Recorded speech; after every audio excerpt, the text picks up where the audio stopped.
কাইফা তাকফুরুনা বিল্লাহ, ও দুনিয়ার মানুষেরা তোমরা কিভাবে আমি আল্লাহ তাআলার সাথে নাফরমানি করতে পারো? নাফরমানি মানে কি? কুফরি মানে কি? আল্লাহ তাআলা আমাদের জন্য একটা জীবন বিধান দান করেছেন, কথা বলেন ঠিক কিনা?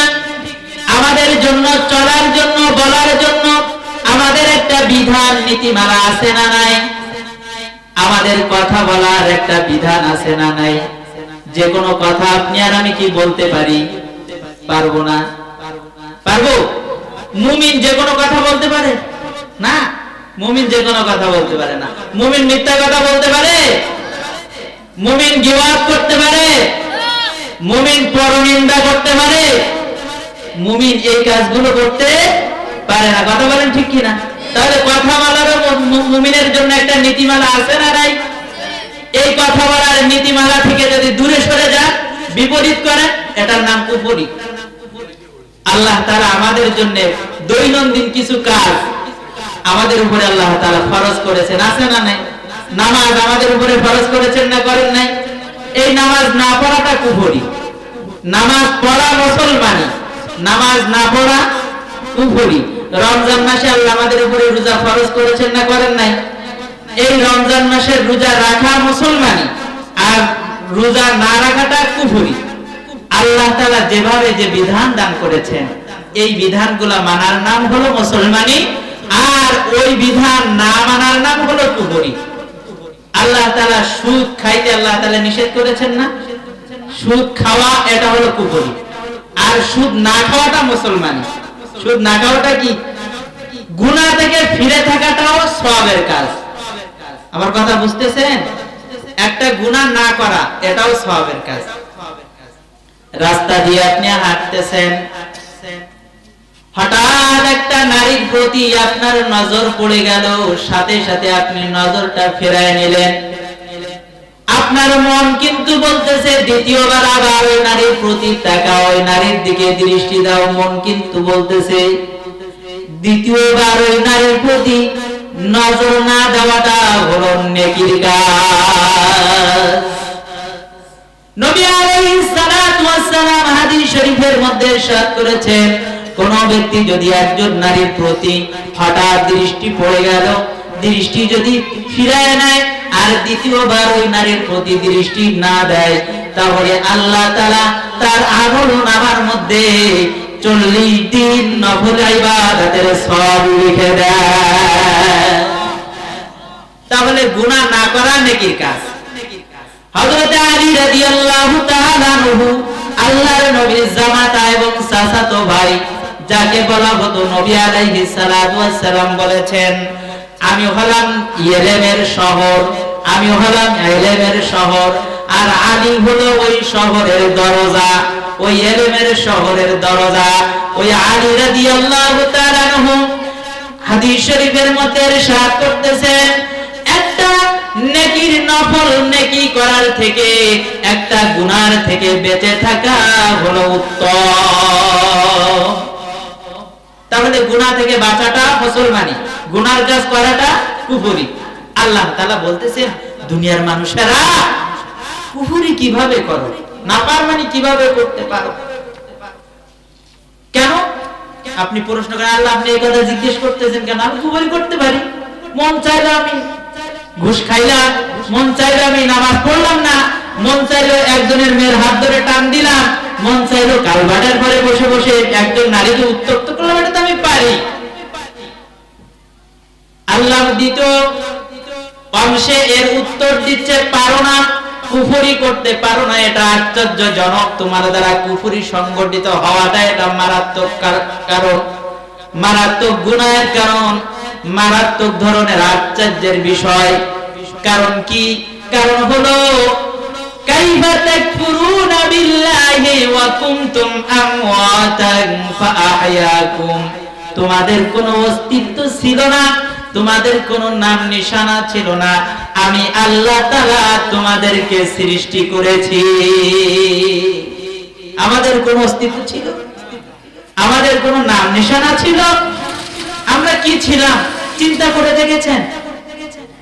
আল্লাহ তাআলা সেই কথা অন্য আয়াতের মধ্যে এভাবে উল্লেখ করেছেন কুতিলাল ইনসানু মা আকফারাহু মিন আইনা কুতিলাল ইনসানু মা আকফারা মিন আইয়ি শাইইন খালাকা মিন নুতফাতিন খালাকাহু ফাকাদ্দারা। আল্লাহ তাআলা বলেন, ও দুনিয়ার মানুষেরা, তোদের কোনো অস্তিত্ব ছিল না, তোরা ধ্বংস হয়ে গেছিস। ধ্বংস হওয়ার কারণ হলো কুফরি করা, তোদের কুফরি নাফরমানির কারণে তোরা ধ্বংস হয়ে গেছিস। আর এর কারণ হলো তোরা তোদের জন্ম, তোদের অস্তিত্ব সম্পর্কে চিন্তা করিস না। তোরা কি ছিলি এটা নিয়ে তোরা কখনো গবেষণা করিস নাই, এটা নিয়ে কখনো চিন্তা করিস নাই। তোরা তো ছিলি নুতফা। কি ছিলি? নুতফা। বলেন কি ছিলাম আমরা? নুতফা। নুতফাটা কি? আল্লাহ তাআলা সূরাতুত তারিকের মধ্যে নুতফার আবার ব্যাখ্যা দিচ্ছেন। আল্লাহ তাআলা নুতফার ব্যাখ্যা দিচ্ছেন যে ইয়াকুনুজু মিন বাইনিস সুলবি ওয়াত তারাইব। নুতফা হলো ওই পানি যা পিতার পৃষ্ঠদেশ থেকে এবং মায়ের বক্ষপিঞ্জর থেকে সবেগে নির্গত হয়ে আসে, সবেগে বের হয়ে আসে। ওই নাপাক, ওই নিকৃষ্ট পানিটার নাম হলো নুতফা। ওই নিকৃষ্ট পানি দিয়ে আমি আল্লাহ তাআলা তোদেরকে সৃষ্টি করলাম। তোর কোনো অস্তিত্ব ছিল না। সূরা দাহরের মধ্যে আল্লাহ তাআলা বলতেছেন, হাল আতা আলাল ইনসানি হাইনুম মিনাদ দাহরি লাম ইয়াকুন শাইআম মাযকুরা। ও দুনিয়ার মানুষেরা, নাফরমানি, এত বড় বড় কথা, আমি আল্লাহ তাআলার সাথে এত স্বৈরাচারিতা, আমি আল্লাহর বিরোধিতা কিভাবে করতে পারো? অথচ একটা সময় ছিল যখন তোমার কোনো অস্তিত্ব ছিল না, তোমার নাম ছিল না, তোমার নিশানা ছিল না, তোমার কোনো পরিচয় ছিল না। কথা বলেন ঠিক কি না? আল্লাহ তাআলা আমাদেরকে সৃষ্টি করলেন।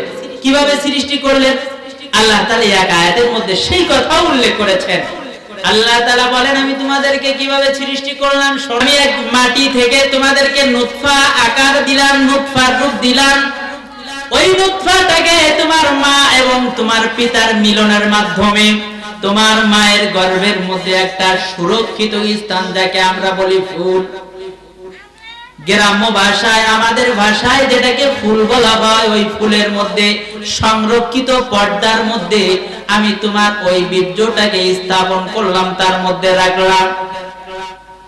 40 দিন পর্যন্ত এই নুতফাটা, বীর্যটা বীর্য রূপে থাকে, শুক্রটা শুক্র রূপে থাকে। 40 দিন পর ওই শুক্রটাকে আমি একটি রক্তপিণ্ড বানালাম। আর 40 দিন পর ওই রক্তপিণ্ডটাকে পরবর্তী 40 দিন প্রসেসিং করে তাকে একটা গোশতপিণ্ড বানালাম। পরবর্তী আর 40 দিন তার মধ্যে আবার প্রসেসিং করে করে ওই গোশতপিণ্ডটাকে ছোট্ট ছোট্ট হাড্ডি বানালাম। আর এরপরে যখন 3 মাস হয়ে গেল, ওই হাড্ডি গুলাকে 360টা জোড়া দিয়ে দিয়ে দিয়ে দিয়ে তোমার একটা বডি বানাইলাম। এই বডি বানালাম। এরপরে বডির উপরে চামড়া এবং গোশত, রগ রেশা দিয়ে তোমার ওই স্ট্রাকচারটা, ওই কাঠামোটার উপরে একটা ছাউনি দিয়া দিলাম। নবী আলাইহিস সালাতু ওয়াস সালামের পরের বর্ণনা বুখারীর মধ্যে এসেছে। নবী আলাইহিস সালাতু ওয়াস সালাম বলেন, 3 মাস হয়ে গেছে, 3 চিল্লা হয়ে গেছে, এখনো পর্যন্ত এই বডির মধ্যে রূহ আসে নাই। এটা কেবলমাত্র চামড়া দেওয়া হয়েছে, রগ রেশা দেওয়া হয়েছে।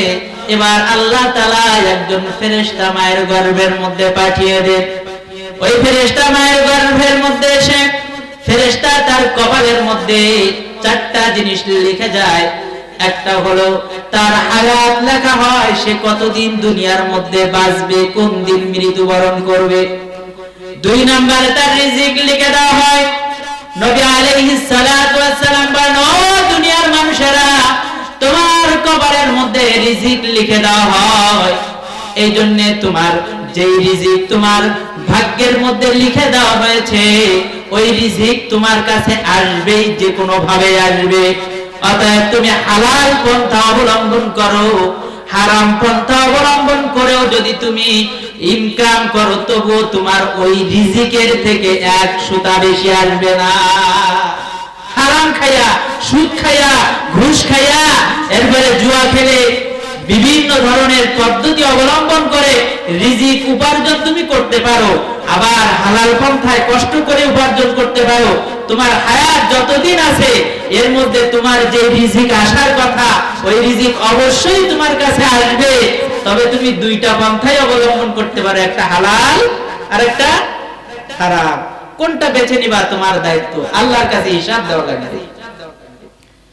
3 নাম্বার, তার কপালের মধ্যে লিখে দেওয়া হয় সে নেকের কাজ করবে না গুনাহের কাজ করবে। তার আমল নামা এই তার কপালের মধ্যে লিখে দেওয়া হয় বদকার না নেককার। এরপরে নবী আলাইহিস সালাতু ওয়াস সালাম বলেন, ওই ফেরেশতা তার মধ্যে রূহ ঢুকায় দেয়। রূহ কি? রূহ হলো, বর্তমান সময়ের বিজ্ঞানীরা খুব চেষ্টা করতেছে যে রূহ আবিষ্কার করার জন্য। তারা চিন্তা করলো যে দেখি রূহ আবিষ্কার করা যায় কিনা। তো তারা মাপ দিছে, যে এরপরে ঘর বানাইছে, কাচের ঘর, যে রূহ যখন বের করা হবে তখন ওই রূহ তারা ধরে ফেলবে। কিন্তু দেখে না, কাচের ঘরের মধ্যে রূহ ধরা যায় না।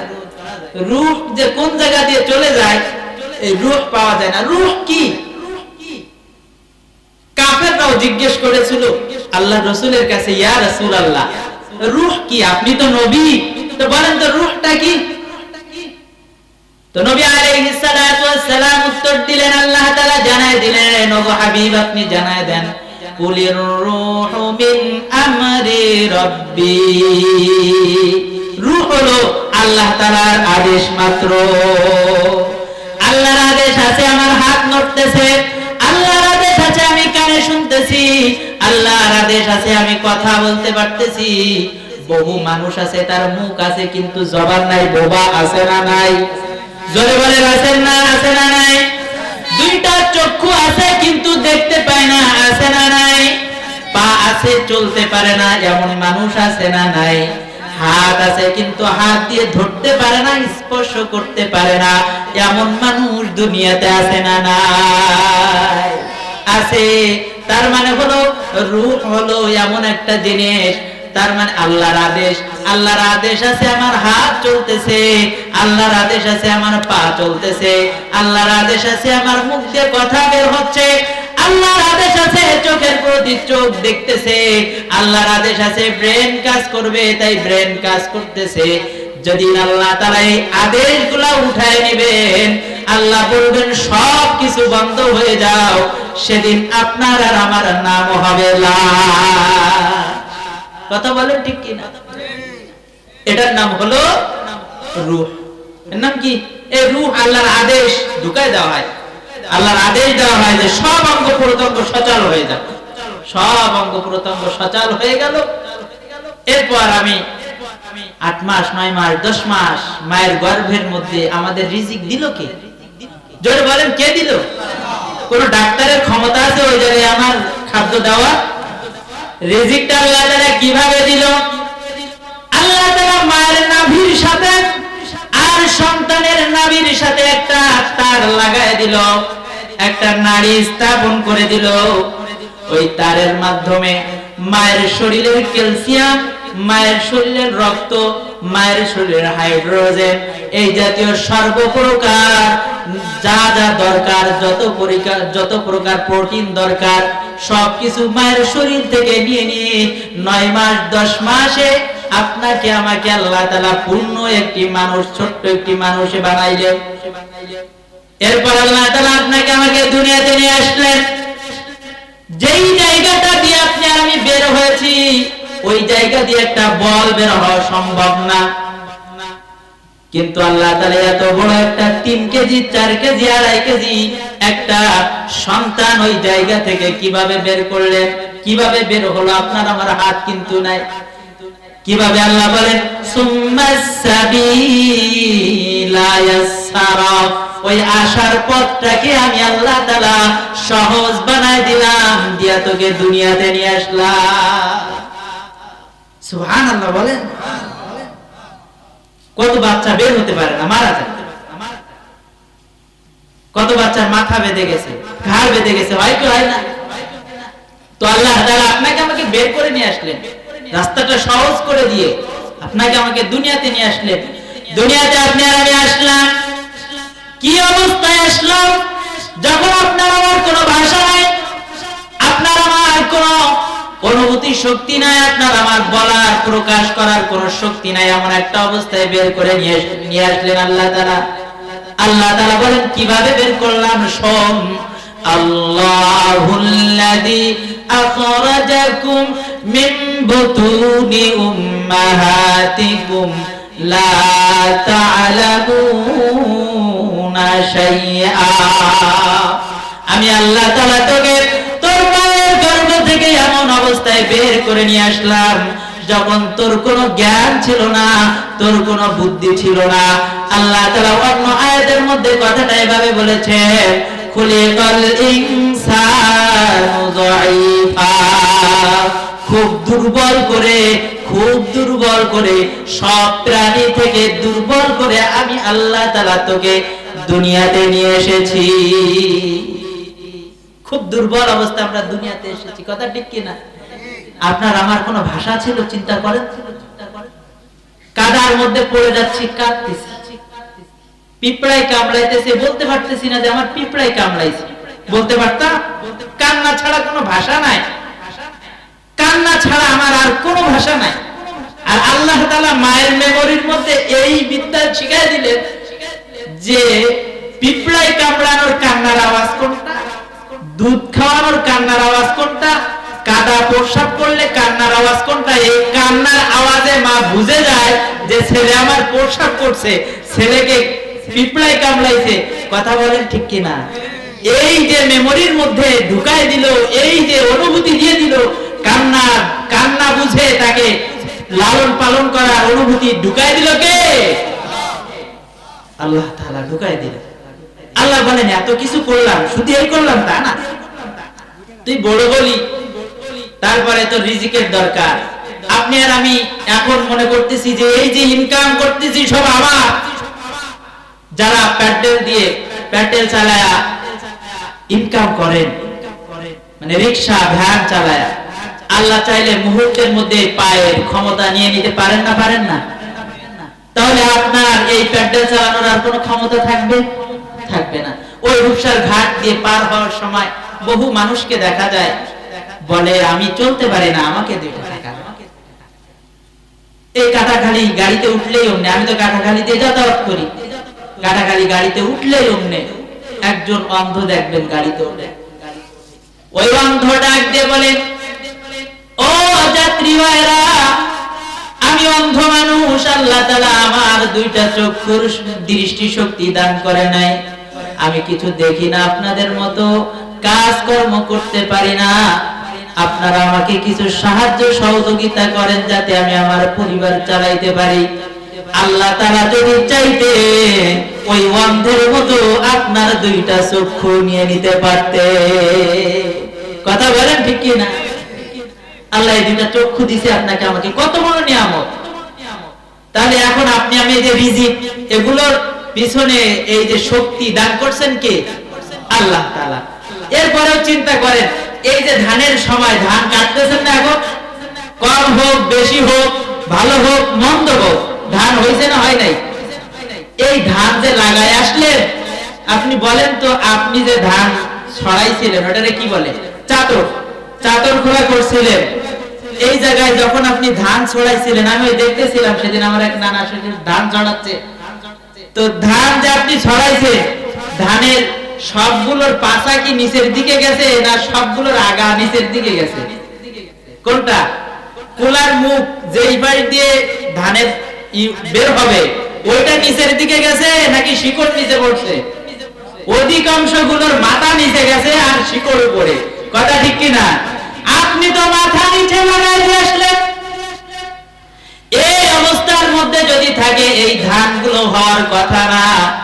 আল্লাহ তাআলা বলেন, ওই তুই লাগাই দিয়ে আসছিস, তোর চেষ্টা যত দূর তোর কাজ তুই করে আসছিস, বাকি আমি আল্লাহ তাআলা ওই প্রত্যেকটা ধানের গছগুলা মাটির দিকে দিয়া আমি আল্লাহ তাআলা তার মাথাগুলা উপরে দিয়া তোর ধানগুলা জন্ম দিয়ে দিলাম। এই কাজ করলেন কে? তাহলে এই রিজিক আমাদের দিলেন কে? এই রিজিক আল্লাহ তাআলা দিলেন। আল্লাহ বলেন এই রিজিক দিলাম তোকে, এইভাবে মায়ের পেট থেকে নিয়ে আসলাম, রিজিক দিলাম, আস্তে আস্তে বড় বানাইলাম, কাউকে ধনী বানাইলাম, আবার কাউকে গরিব বানাইলাম। এর মধ্যেও আল্লাহ তাআলার পরীক্ষা ছাড়া আর কিছু না। আল্লাহ তাআলা এভাবে আমাদেরকে বানাইলেন। আল্লাহ বলেন এত কিছু করলাম, এরপরে বান্দা তুই আমার নাফরমানি করতে পারিস কিভাবে? নাফরমানি করিস কিভাবে? এত টাকা তোর কেন প্রয়োজন হয়? কোটি টাকা দিয়ে তুমি কি করবা? আল্লাহর নাফরমানি কেন করো?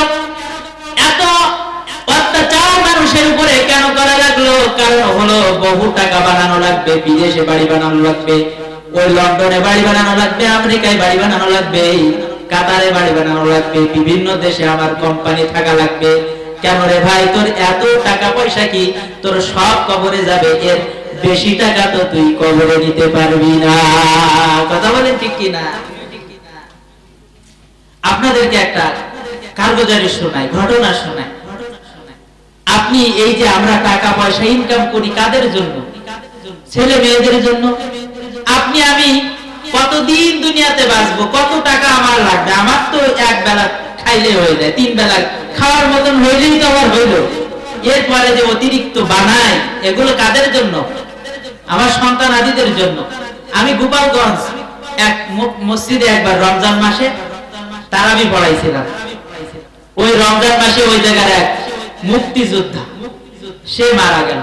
মারা যাওয়ার পর তার লাশ নিয়ে আসছে। নিয়ে আসার পরে লোকজনে ওই লাশ আমারে বলতেছে, ইমাম সাহেব হুজুর আপনি খবরদার এর জানাজার নামাজ পড়াবেন না। লোকজন তার লাশ আসছে, এবার দিয়ে লোকজন এসে হুজুর এর জানাজার নামাজ পড়াবেন না। কবরে যে জায়গায় খুঁজছে সে জায়গায় 20-50 জন লোক দাঁড়ায় গেছে, এ জায়গায় কবর দেওয়া যাবে না। পুলিশরা তো যেহেতু সে আচ্ছা আপনার একজন মুক্তিযোদ্ধা, তারা তাদের কার্যক্রম করার জন্য আসছে, ওই যে সম্মান দেওয়ার জন্য। তারা এসে পড়ছে আরেক বিপদে। লোকজন জানাজাও পড়াইতে দেয় না, গোসলও দিতে দেয় না, কাফনও পরাইতে দেয় না। কি এক অবস্থার মধ্যে তারা পড়ে গেল বিপদে। তো আমি জিজ্ঞেস করতেছি এর কারণটা কি?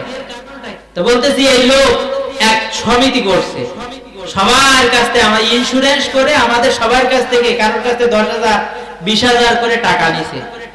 নিয়ে এই টাকা আমাদের নামে না করে সব তার ওই ছেলের নামে করছে। এই গ্রামের প্রায় 4 কোটি টাকা সে এই ছেলের নামে করে বাড়ি করে দিয়ে গেছে। এখন তার ছেলে আমাদের কাছে যদি প্রতিজ্ঞাবদ্ধ হয় যে টাকা আমার আব্বা আপনাদের কাছে ঋণ, আমি এটা পরিশোধ করব, তাহলে তার কবর দিতে দেব, নাইতো আমরা কবর দিতে দিব না। এখন ছেলেকে বলা হলো, আমি যেহেতু ওই মসজিদের ইমাম সাহেব, সেহেতু আমার উপরে একটা দায়িত্ব আছে না নাই?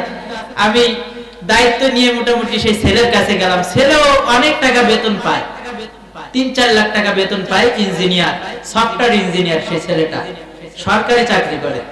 তা আমি বললাম যে ভাই আপনার তো আল্লাহ তাআলা কম দেয় নাই, তো আপনি ওই যে পোলারটা কিনছে ওইটা বিক্রি করে দিলেই তো 8-9 লাখ টাকা, 8-9 কোটি টাকা হবে। ওইটা বিক্রি করে এদের টাকাগুলো দিয়ে দেন। আপনি সবার সাথে বলেন, তাহলে আপনার আব্বারেও তাড়াতাড়ি আমরা দাফন করি। তো ছেলে বলল আমার আব্বারে আমি বলি নাই যে আমার নামে এই 4 কোটি টাকা দিয়ে বাড়ি বানাতে। আমি তো আমার আব্বারে বলি নাই, আমার আব্বা বানাইছে, আব্বারে ওরা টাকা দিছে, আব্বার কাছে টাকা নিতে কোন, আমি ওদের 1 টাকাও দিতে পারবো না। বিপদ, ছেলেও টাকা দিবে না আর গ্রামবাসীও কবরে নামাইতে দিবে না। শেষে রাতের আধারে তাকে কিভাবে যে কবর দেওয়া হলো, জানাজাও হলো না, সম্মানীয় হলো না, কোনোটাই হলো না। যেই সন্তানের জন্য আপনি এত কিছু করলেন, ওই সন্তান দুনিয়ার মানুষেরটা দিচ্ছে না, কিয়ামতের ময়দানে কি অবস্থা হবে? আল্লাহ তাআলা বলতেছেন এই নাফরমানিগুলা কিভাবে করবা? আমি আল্লাহ তাআলা তোমাকে কম দিছি, এরপরেও নাফরমানি করা লাগে? তবে জেনে রেখো, নাফরমানি করতে থাকো, আমি এক ঘুড়ি ছেড়ে দিয়েছি, আমার কাছে এক সুতা আছে, এই সুতার নাম হলো সুম্মা ইউমীতুকু, মৃত্যু। এই সুতার নাম কি? জোরে বলেন। মৃত্যু নামক এক সুতা আল্লাহ তাআলা আপনার আমার সাথে জড়াই দিয়েছেন। হায়াত আপনার আমার থেকে চলে যাচ্ছে, হায়াত চলে যাচ্ছে, হায়াত চলে যাচ্ছে। বরফ যেমন গলে গলে বরফ শেষ হয়ে যায়, আপনার আমার হায়াত এক এক সেকেন্ড করে করে শেষ হয়ে যাচ্ছে। নাফরমানির মধ্যে হোক আর আল্লাহ তাআলার আনুগত্যের মধ্যে হোক, যেভাবেই হোক না কেন আপনার আমার হায়াত শেষ হয়ে যাচ্ছে।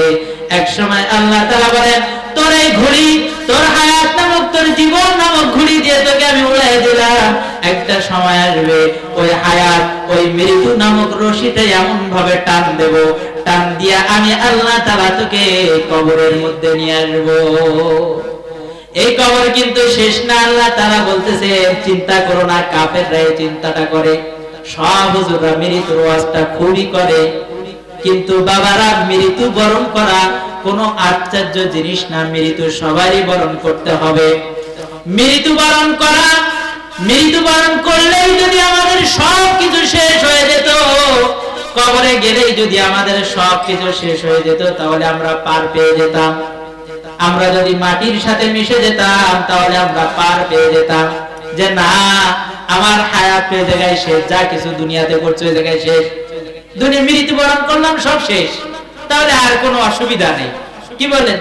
কারণ এই জায়গায় যা করছি এই জায়গায় শেষ। কিন্তু আল্লাহ বলেন, এই মৃত্যু দিয়ে আমি শেষ করব না বান্দা।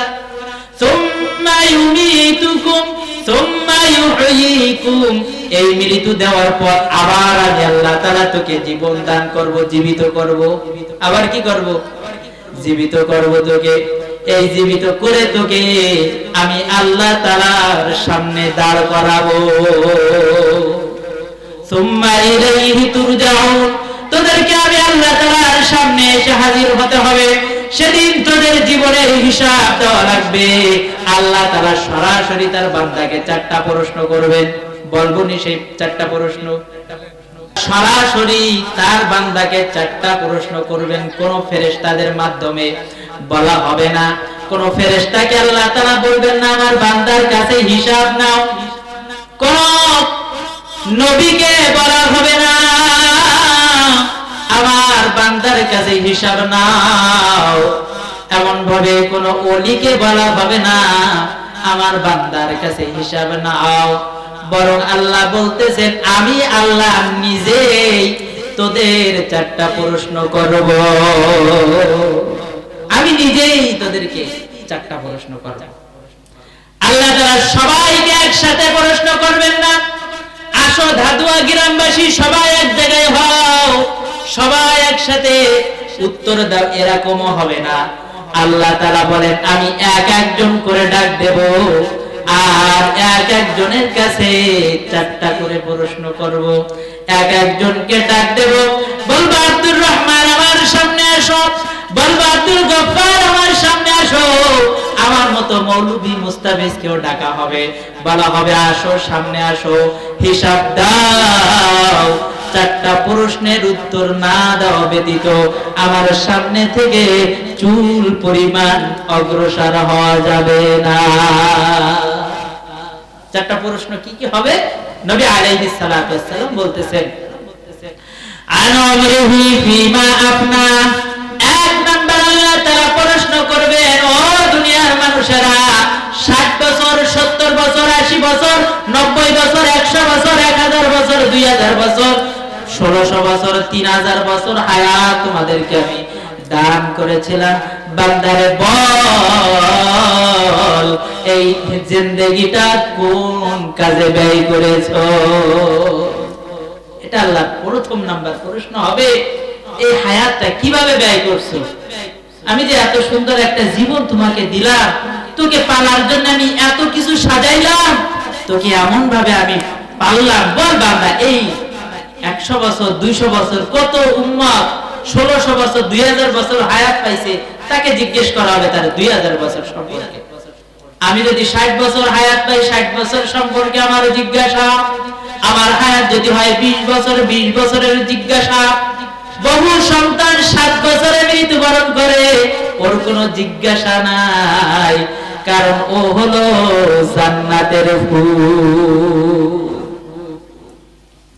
বহু সন্তান বহু পিতা এর মধ্যে আছেন যার সন্তান ছোট্ট কালে মারা গেছে, আছেন এর মধ্যে কেউ? এমন কেউ কি আছেন যার ছোট্ট একটা সন্তান মারা গেছে, অথবা মায়ের গর্ভ থেকে এসে একবার ওয়া শব্দ করেছে এরপর মৃত্যুবরণ করেছে, এমন পিতা কি এর মধ্যে কেউ আছেন? আছেন কেউ? থাকলে আছে কিন্তু আলহামদুলিল্লাহ, অনেকে আছে। এই সন্তানগুলা কিয়ামতের ময়দানে আল্লাহ তাআলার সাথে ঝগড়া করবে। এই সন্তানগুলার কোনো হিসাব হবে না। এরা কিয়ামতের ময়দানে আল্লাহ তাআলার সাথে ঝগড়া বাঁধায় দিবে, বলবে আল্লাহ আমার তো কোনো অপরাধ ছিল না, তুমি আমাকে দুনিয়ার থেকে নিয়ে এসেছো, আমি আমার মায়ের আদর পাই নাই, বাপের স্নেহ পাই নাই, আজকে আমার মাকে দাও, আমার বাবাকে দাও, আমি তাদের আদর নিব, আমি তাদের স্নেহ পেতে চাই। আল্লাহ তাআলা এক ফেরেশতাকে ডাক দিয়ে বলবে তুমি ওর পিতার আকৃতি ধারণ করো, আর এক ফেরেশতাকে ডাক দিয়ে বলবেন তুমি ওর মায়ের আকৃতি ধারণ করো। ওই ছোট্ট বাচ্চাটার নাক এমন নাক হবে, ওই ছোট্ট বাচ্চাটা ফেরেশতা নামক পিতার কাঁধের মধ্যে উঠবে, নেমে আসবে, তার নাকের সাথে নাক মিশায় নেমে আসবে, আবার মায়ের কোলে উঠবে, তার নাকের সাথে নাক মিলায় নেমে এসে বলবে আল্লাহ আমি দুনিয়াতে তাদের গায়ের ঘ্রাণ নিয়েছিলাম, এটা আমার মাও না, এটা আমার বাবাও না, আমার মাকে আনো, আমার বাবাকে আনো। আল্লাহ তাআলা তার মাকে এবং তার বাবাকে হাজির করবেন। তার মাকে এবং তার বাবাকে যখন হাজির করা হবে তখন সে তার মায়ের কাঁধের উপরে উঠবে, বাবার কাঁধের উপরে উঠবে, চুমা খাবে। এবার আল্লাহর সাথে বলবে আল্লাহ দুনিয়াতে আমি এদের আদর সোহাগ পাই নাই, বলো আল্লাহ তুমি এদেরকে কোথায় দিবা? আল্লাহ তাদের যে স্থান সেটা জানায় দিবে। বাচ্চা বলবে আল্লাহ তারা আমার বিয়োগ বেদনায় তারা সবর করেছে, ওই গুণের ওসিলায় আজকে আমার পিতা এবং মাতাকে আমার সাথে জান্নাতে দেওয়া লাগবে। সুবহানাল্লাহ। বাচ্চা যখন দাবি করবে আল্লাহ আমার সাথে তাদেরকে জান্নাতে দেওয়া লাগবে, আল্লাহ তাআলা এই নেককার সন্তানের দোয়া, এই নেককার সন্তানের সুপারিশ মঞ্জুর করবে, মঞ্জুর করে তার পিতাকে এবং তার মাতাকে ওই সন্তানের ওসিলায় জান্নাতে পাঠিয়ে দিবে। এজন্য 7 বছরের যারা নাবালেগ এদের তো কোনো হিসাব নেই, এর উপরে যারা হবে তাদের ওমর, তাদের বয়সের হিসাব আল্লাহ তাআলা চাইবেন।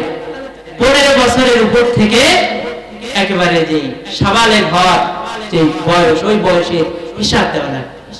2 নাম্বার আল্লাহ তাআলা বিশেষ একটা কালের হিসাব চাবেন। আল্লাহ তাআলা 2 নাম্বারে বলবেন ওয়ান শাবাবিহি ফিমা আবলা, ও দুনিয়ার মানুষেরা তোদের জন্য একটা স্পেশাল বয়স দান করেছিলাম, ওই বয়সটার নাম হলো যৌবনকাল। কোন কাল? জোরে বলেন কোন কাল? এই যৌবনকাল আমাদের অনেকের অতিবাহিত হয়েছে না হয় নাই? এই ছোট ছোট বাচ্চারাও কিন্তু একদিন যুবক হবে, কথা বলেন ঠিক কিনা? এই যৌবনকাল, এই যৌবনকাল, এই যৌবনকাল সম্পর্কে আল্লাহ তাআলা বলবেন এই যৌবনকালের হিসাব দাও।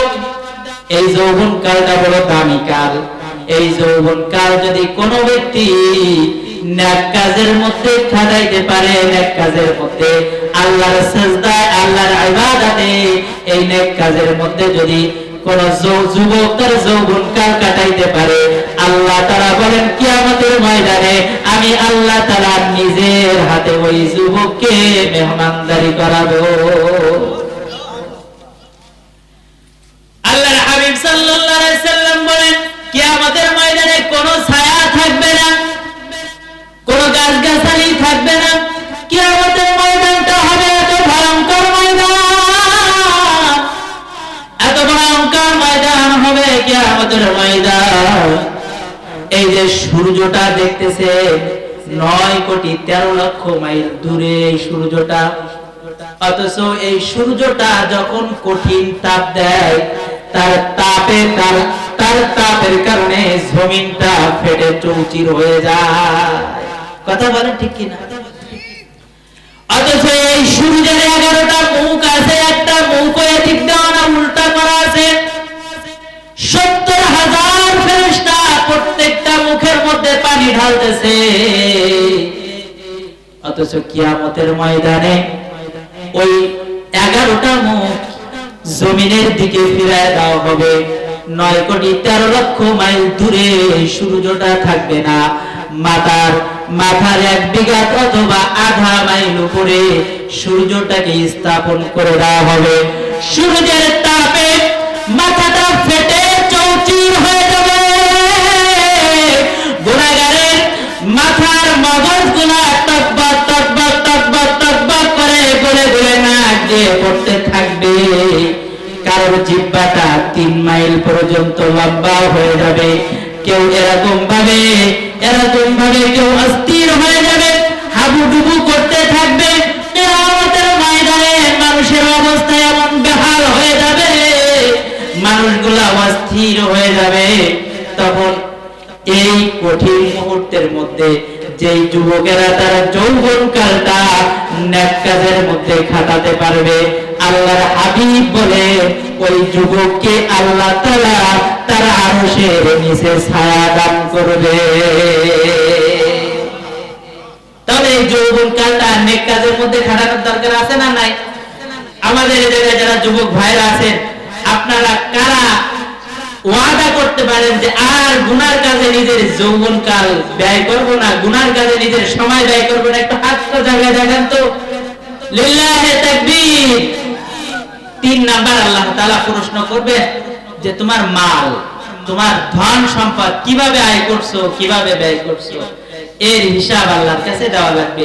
আমাদের যাদের উপরে যাকাত ওয়াজিব, যাকাত ফরজ, তারা যেন যাকাত পূর্ণভাবে আদায় করি। নবী আলাইহিস সালাতু ওয়াস সালাম হাদিস শরীফের মধ্যে ইরশাদ করেছেন, কিয়ামতের ময়দানে একজন ব্যক্তি উঠবে, তার ঘাড়ের উপরে থাকবে একটা ছাগল। ওই ছাগল তার খুঁট দিয়ে তার চেহারা খুঁটতে থাকবে। একজন উঠবে, তার ঘাড়ের উপরে থাকবে উট, উট তার চেহারার মধ্যে খুঁজতে থাকবে আর বলবে আমি তোমার সেই যাকাত যা তুমি আদায় করো নাই।